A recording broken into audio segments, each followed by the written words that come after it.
ഒന്ന് ഗർജിക്കാൻ പോലും കഴിയാത്തവരാണ് ഹിമക്കടുവകൾ. ഗർജിക്കാതെ തന്നെ ഹിമാലയൻ മലനിരകൾ ഇവർ നിശബ്ദമായി ഭരിക്കുന്നു.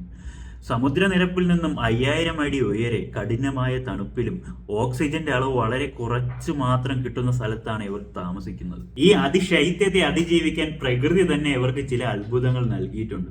ഇവരുടെ വലിയ പാദങ്ങൾ മഞ്ഞിൽ താഴ്ന്നു പോവാതിരിക്കാൻ സഹായിക്കുന്ന ഒരു സ്നോ ഷൂസ് പോലെയാണ് ഇത് പ്രവർത്തിക്കുന്നത്. അതുപോലെ തന്നെ ഇവരുടെ ശരീരത്തോളം വലിപ്പമുള്ള വാലുകൾ കുത്തനെയുള്ള പാറക്കെട്ടിൽ നിന്ന് ചാടുമ്പോൾ ബാലൻസ് നിലനിർത്താനും ഉറങ്ങുമ്പോൾ തണുപ്പിൽ നിന്ന് രക്ഷപ്പെടാൻ വേണ്ടി ശരീരത്തെ ഒരു കമ്പിളിപ്പുതപ്പ് പോലെ പൊതിഞ്ഞു വയ്ക്കാനും ഈ വാലുകൾ സഹായിക്കുന്നു.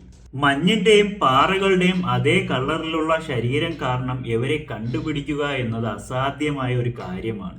അതുകൊണ്ടാണ് പർവ്വതങ്ങളിലെ പ്രേതം എന്ന പേര് ഇവർക്ക് ലഭിച്ചത്.